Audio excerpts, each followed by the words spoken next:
Good morning, my name is Amelia Petrie. Thank you so much for joining me. Hopefully this will be first of a series. See if I can get to it. I have a young child of just small snippets of vocal technique that you're going to need, like the basics. As singing is an exceptionally personal progression, it is really hard to just say something definitively and then have everybody understand what I'm talking about. Language is a hindrance, and me speaking to you and your brain is going to be different to me speaking to one of my students' brains. I have to say things about 1,000 different ways before something clicks finally. That's my job, and I love it, and that's fine, but I just don't think that I could take somebody online away from me out of my presence and get them to an advanced level. I'll do my absolute best, and whatever comes to me, I'll throw on up here. But other than that, I'll do my best, and the first and foremost, most important thing you do every day is to check your posture. Do this at the start of your practice every single day. Hopefully you will incorporate it into your practice, and it will help your singing exponentially if you stand properly. As with any discipline, any physical discipline, if you stand properly so that your skeleton falls off, your body falls off of your skeleton appropriately, you will sing optimally. It's the same thing. You'll find many similarities in what I'm about to teach you in yoga and martial arts, in advanced sports, that kind of thing. So, anyhow, let's get started. I'll go sideways. Now, this first tip is from Feldenkrais, which is a postural discipline, and you're starting with your feet. If you stand in the right spot of your foot, each foot, you're going to feel the repercussions all the way up your body. So what I do is I go from my heels, roll from my heels to my toes, and find the middle of my foot. Okay, and then you roll from the outside in and find the very middle. I find it's about here on me. So I'll stand there, I'll have that as my intention, and then my body will just kind of correct on me into a place that I wasn't even planning on. So from there, you're going to have your knees unlocked, bent a little bit because you don't need that. You'll notice I have a bit of a sway back. I have to work on that every day. Now, one thing that my teacher taught me many years ago, is there is a warm-up, and it just kind of does everything for you, a physical kind of choreography, if you will, that you just can't stand incorrectly if you do it all the time. You're training your intercostal, those girdle muscles, to hold yourself up optimally, and you just can't go wrong. So what you're doing in your warm-up process is training your brain and getting the focus and concentration into the minutiae. And as you'll notice in your own life, getting your brain to focus on something takes some time, which is why you take that time to do something repetitious in your vocal warm-up. Just any old phrase, it really doesn't matter. Something bombastic will probably wind up getting you in trouble more than anything. Keep it simple until your brain is ready to focus on those tiny little technical issues that you need to follow when you're singing properly. So, we're in the middle of our feet, and I'm going to bend my knees and swing my arms back and then stand up like this. Why am I doing this? Okay? So, knees are bent, I'm getting a swing. As I will repeat many times, let gravity help you.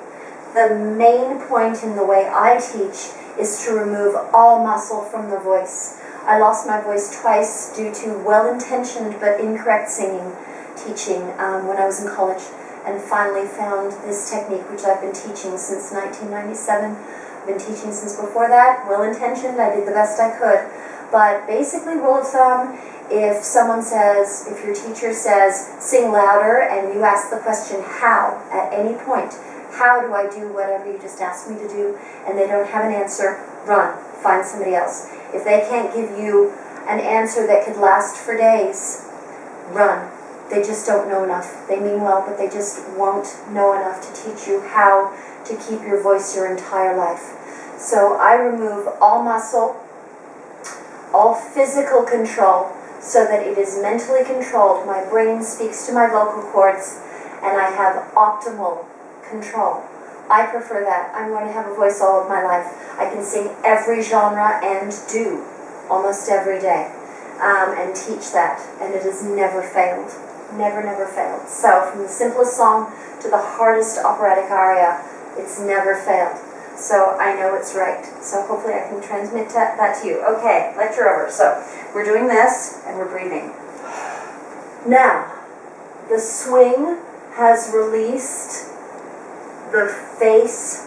My face muscles are releasing. My lips are releasing. My tongue is releasing. My jaw is releasing. The swing will allow gravity to pull on that and have it work even better. And then the roll warms up my spine and releases my shoulders and my neck.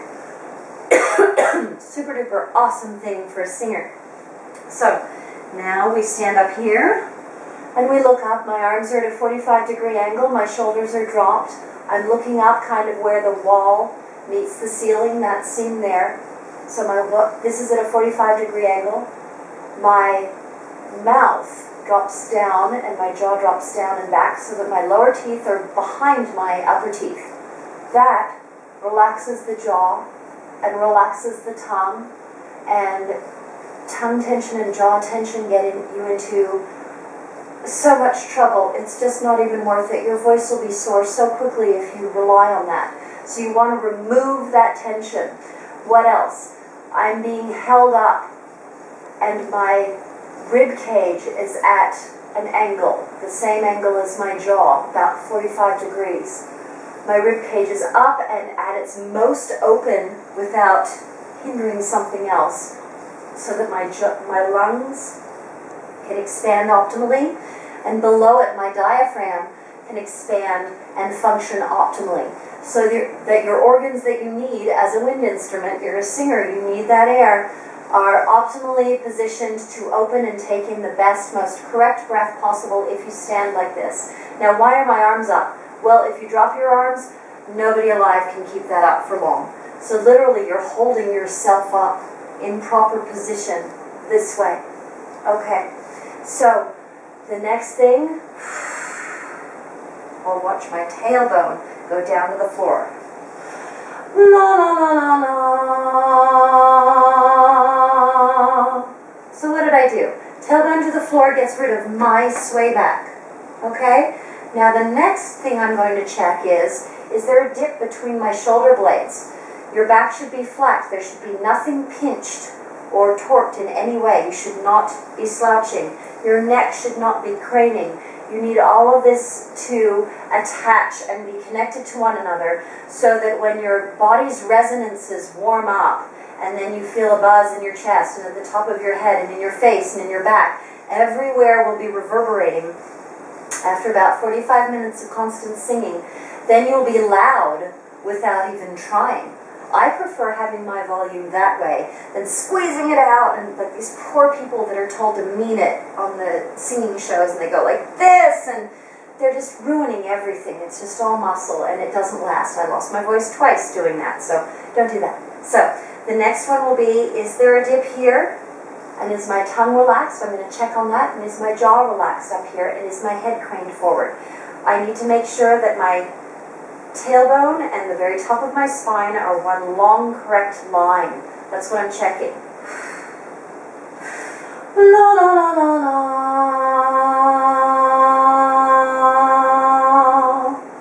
Well, that felt good. So I'm elongated, I'm making a space. The more space you have, the more relaxed you are, the more your sound will resound inside your body. You need as much air in your body as you can possibly get in, because you sound better. So the more you breathe correctly, the better you'll sound with no effort. I'd rather that, thank you. Now, a little tip about breathing. I can go into more detail about that later, but you're expanding your torso. You're not breathing higher than your armpits. This is expanding. You aren't doing the beginner singer thing of going and stuffing it into your neck and raising your shoulders. Who can sing like that? That is a travesty. Stop doing that immediately. You're getting nowhere. When people in society talk like this down on their throat and press on their throat and say and stuff air into their bronchioles.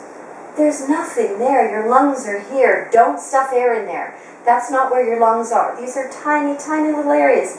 It's just not breathing properly. Do something so that this expands in 3 dimensions.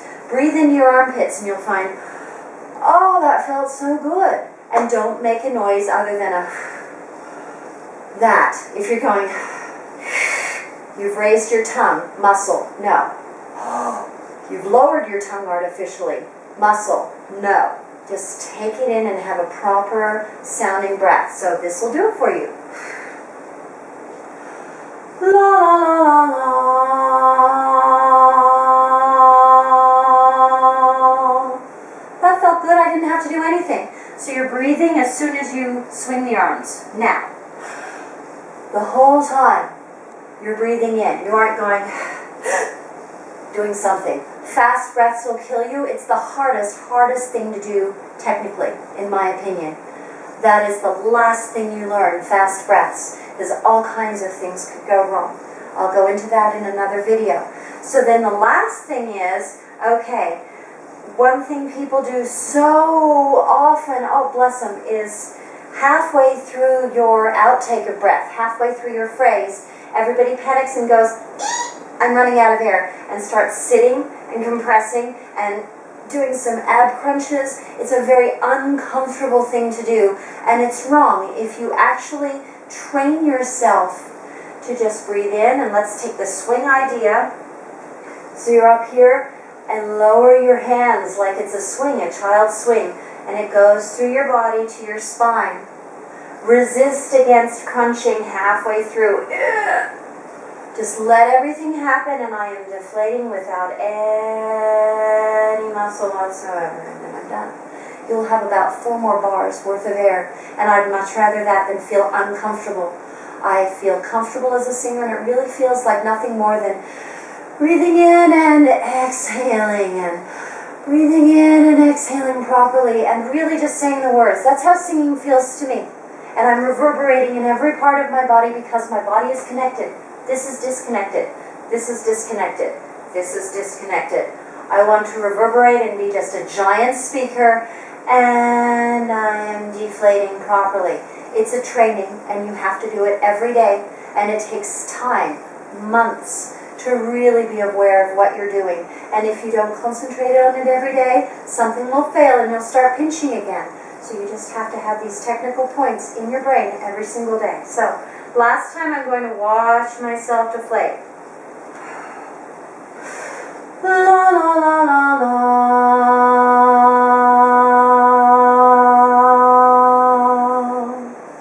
That felt good. And guess what? I'm completely empty. My posture here is open enough so that I take in the most breath possible. My teacher has told me it's like acknowledging the second balcony when you're doing this.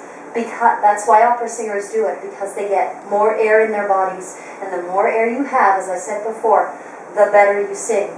I want to do that. So hopefully that will get you started. Hopefully this is the 5th time I've done this video. I haven't cut my head off, and I look forward to putting out some more videos. I'll do as much as I can and make it as precise as I can and as helpful as I can. But without knowing you personally, I can only take you so far. So good luck in your journey. Check your posture every day, and happy singing. Thank you so much. My name is Amelia.